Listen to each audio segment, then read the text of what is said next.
Okay. The question was, do I ever find myself lost in what to do? One week you want to paint, another week you want to do something else. The truth is, I've been a painter and solely a painter for the last 5 years or so. But before that, when I was a student, yes, I wanted to do everything. I wanted to do screen printing, I wanted to take video art classes, I wanted to do like intaglio etching, I wanted to do watercolors and acrylics, and I wanted to learn how to make canvases, and I wanted to learn all sorts of things. And it was hard to stick to one project. It was also kind of in the nature of being a student at that point. I was encouraged to explore. And I don't know if you have a teacher or anything, but when you are looking at lots of different kinds of art, especially on Instagram, on the internet, it makes you want to try the thing, especially when you have the oh, I could probably do that gene, where you're like, I could probably make that kind of painting, or it would be so cool to make this kind of woodworking thing, or whatever. So if you're having trouble committing to one thing, it's probably because you're getting bored with one thing.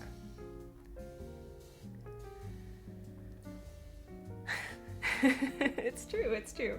It's both a blessing and a curse, because you never want to buy it first. You're like, I could make it. But what I would recommend is that, in order to accomplish anything, you do have to commit to something. But you can work around your own flexibility, especially your own, mental gymnastics you do when you want to try something new.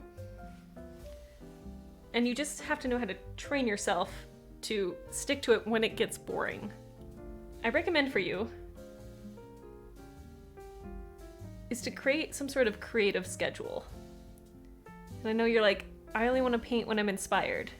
The first thing is you have to get rid of inspiration. You're like, but I need inspiration to paint.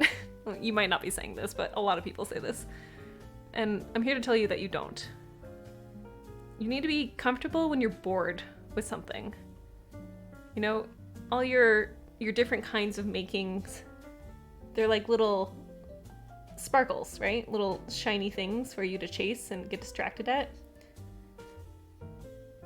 But you need to teach yourself how to make something with one craft, even when you don't really want to.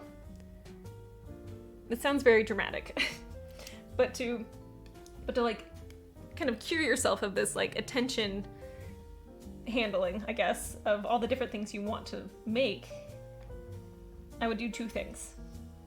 One, I would schedule your creative time into your life, right? So you're like, for me, I paint 4 days a week, and I paint for 2 to 3 hours at a time. Because the job of being a painter is so much more than actual painting.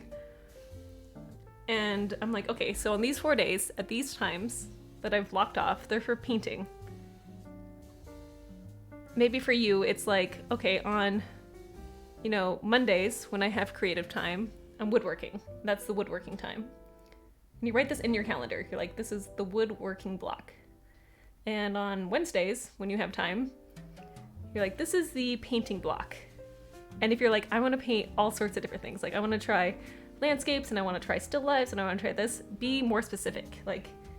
This is the time where I do landscape painting, or this is the time I do watercolor painting.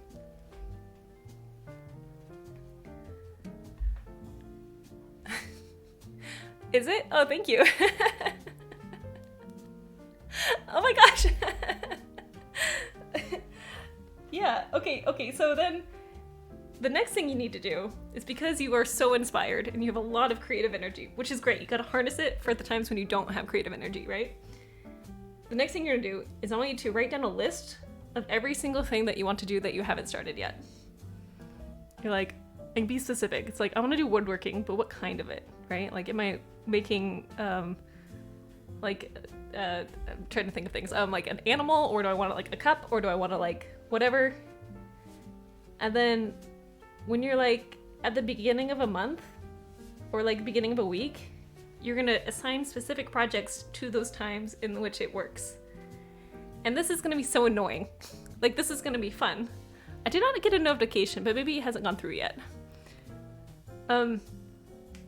It's gonna be a little annoying at first, like getting this specific and this focused about it, but you only do it for so long before it becomes like a routine, before it becomes like, oh, this is actually a nice way of working. You're making routines so that your creativity has something to sit on.